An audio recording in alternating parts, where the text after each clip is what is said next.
Hello and welcome to the latest episode of the Low Budget Review Show. I am your host, Eric Smith. Today I'm talking about a book that I have to read, the front cover, before I can show it to you. This is Secrets of the Force, the complete, uncensored, unauthorized oral history of Star Wars by Edward Gross and Mark A. Altman. There you go. This is a big honkin' book. It's over 500 pages. And it is an oral history of Star Wars. Something a little different for me in my little review show here. But I enjoy a good oral history. And as far as format goes, I'd say 90% of this is what people have to say. And then the other 10% are little snippets that are bits of history or filling in some gaps.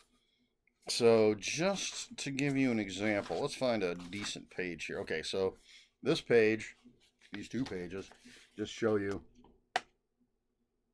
basic layout. This says Carrie Fisher. This is what she has to say. Then Peter Cushing in bold. That's what he had to say, etc., etc. Mark Hamill. And then I'm trying to find just, so if you look here, this little bit of italics sort of fills you in on something. So that's basically the format. It's mostly people talking and then some history, background, whatever. It took me a little bit of time to get into this because it does start with sort of talking about Hollywood and, who George Lucas is. George Lucas was born on this date in this place to these people. It's not a biography, but it's biographical, a page or so of biography. And then it's talking about the new Hollywood and these things. And there are plenty of quotes from different people, but it takes a little while to get to the Star Wars stuff. And I did find it interesting, but I did get to a point once we're into the Star Wars weeds where I actually found this book to be quite compelling. So I guess the too long didn't watch would be, I'll throw in here. Probably should have done it earlier. I don't know. I gave it 5 out of 5. I found this stuff incredibly interesting. I grew up with Star Wars. I was 12, 11 when it came out. And I saw the original and I saw it. And, I read the novelization. I had the comic books and all the toys and trading cards and all of that stuff. So I'm a Star Wars fan. I had Splinter of the Mind's Eye, which is, I'm going to reread that after I finish the book I'm currently reading. Splinter of the Mind's Eye was the sequel to Star Wars. And it goes into Alan Dean Foster, who wrote that, who did the novelization of Star Wars, wrote Splinter of the Mind's Eye. He's in here talking about that.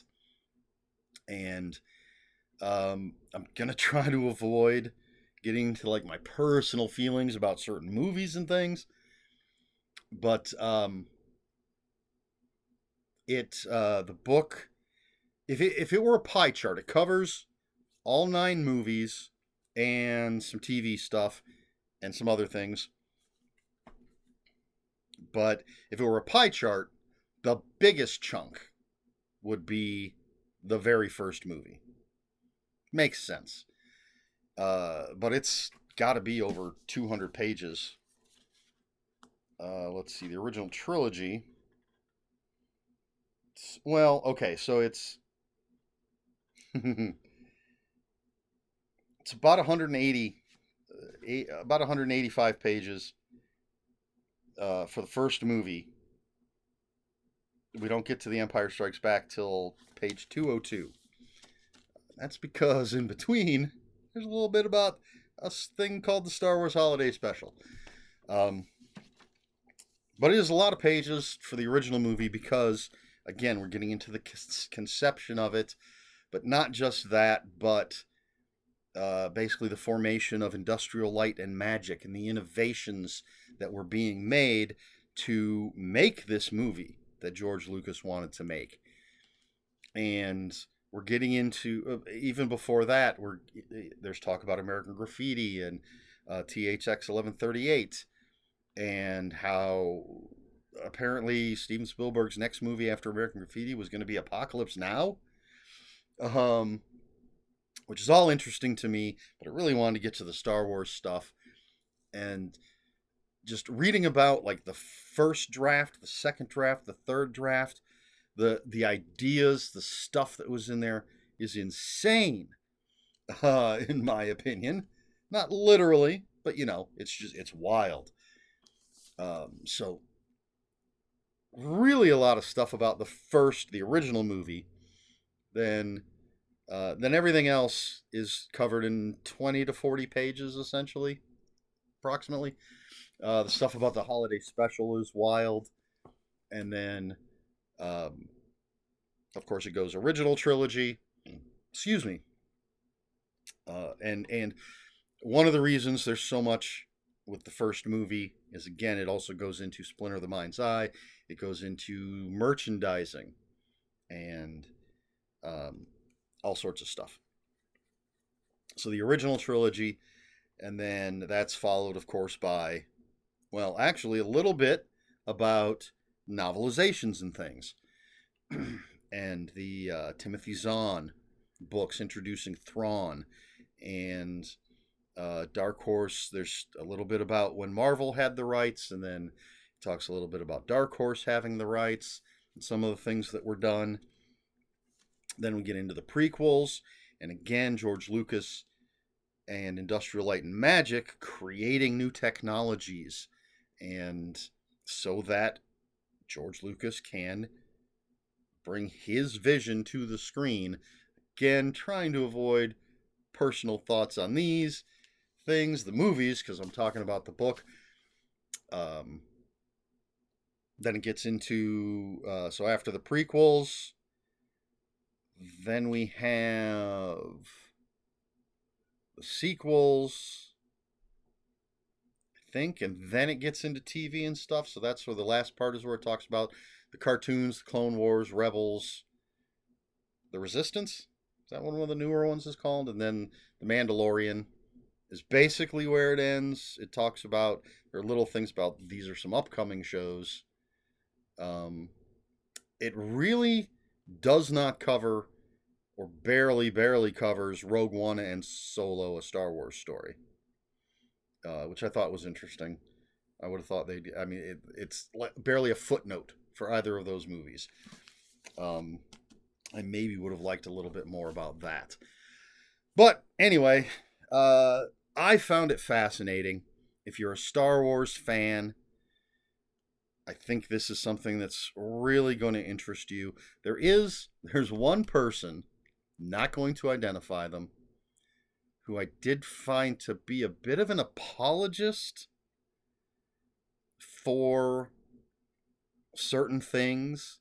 They sound like, this is just me, but they sound like that type of diehard fan who tries to, essentially says, like, there's nothing wrong with the prequels. You can't complain about this because of this, or you can't complain about that because of this, although they seem to hate the sequels.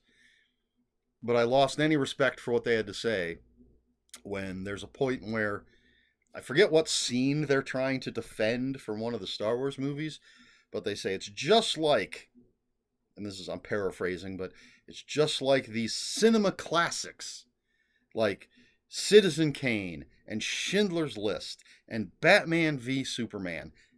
No.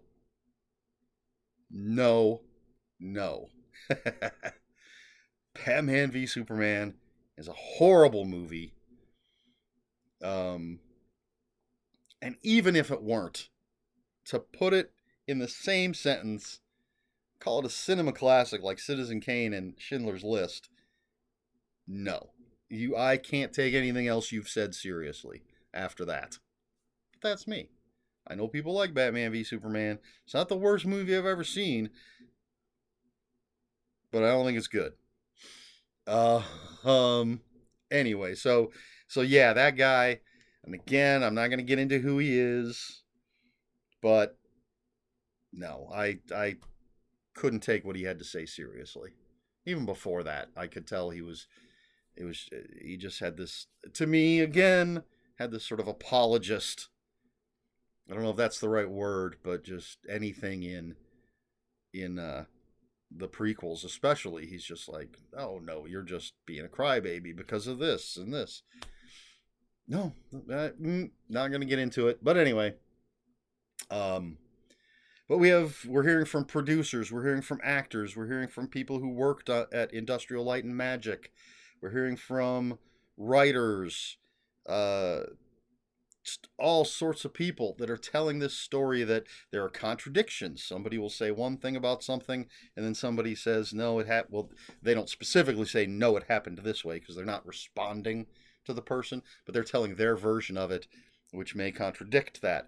And George Lucas contradicts himself a few times.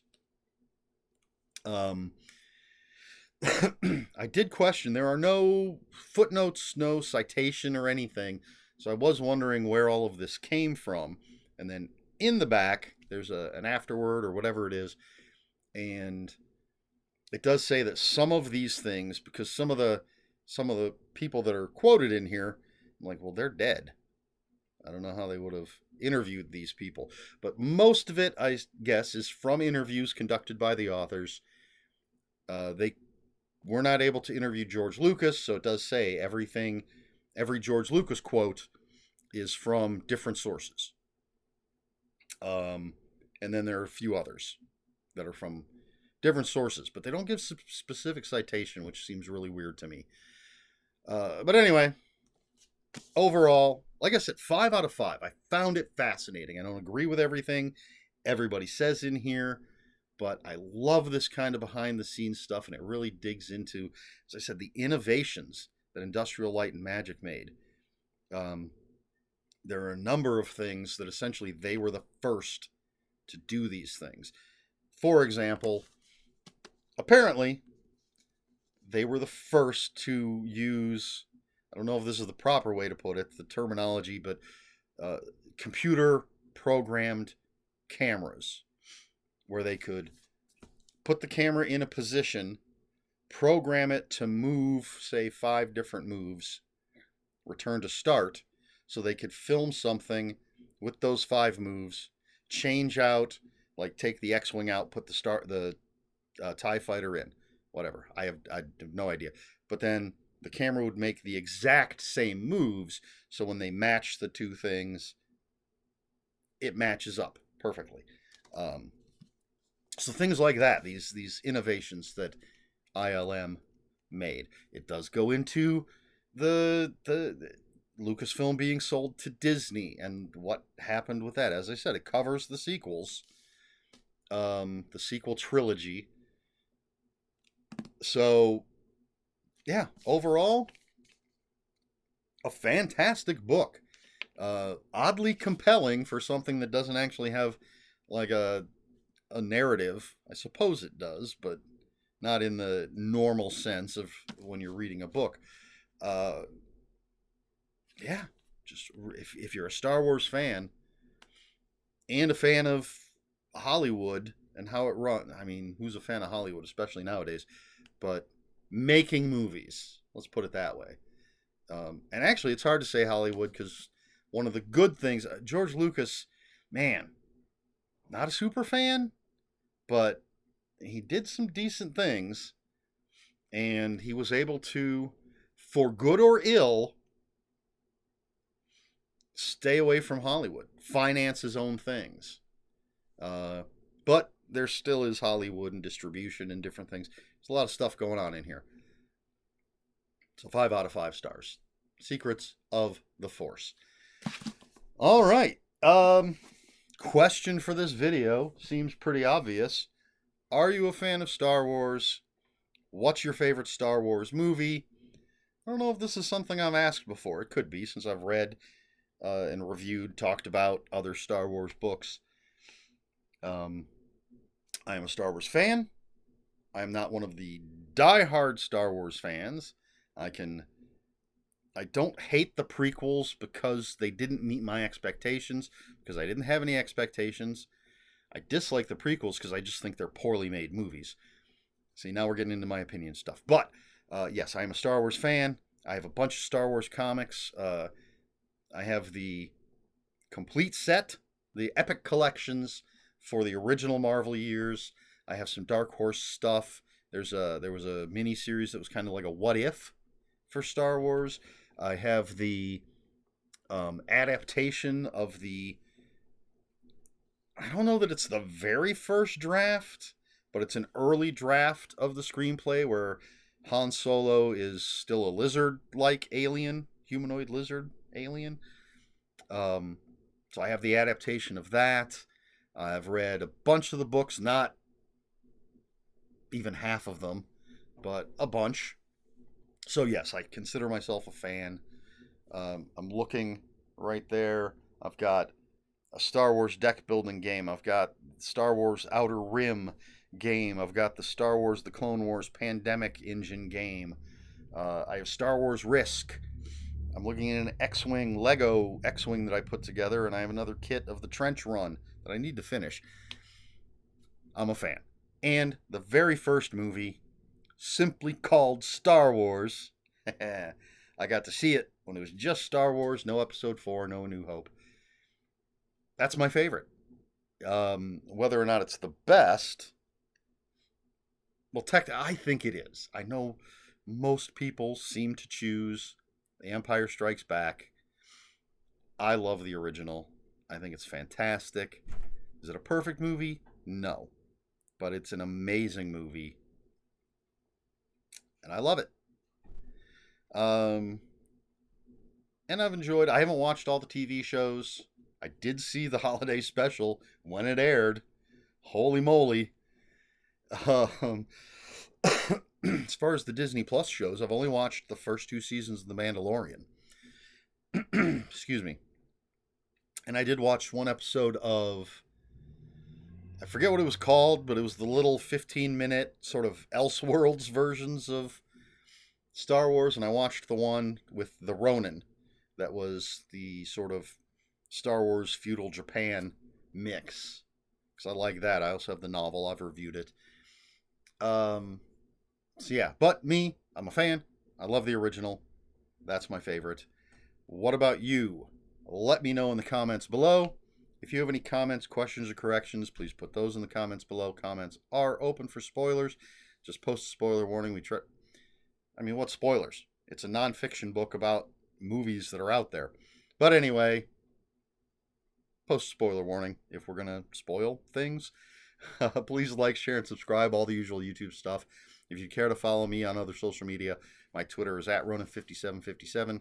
My Instagram, where I post pictures of books, comic books, board games, and fuzzy animals, is ErikSmith5757. That's Eric with a K, ERIKSMITH5757. My Blue Sky is @ELSmith. That's all I've got. This has been the Low Budget Review Show. I have been Eric Smith, and until next time, read more books.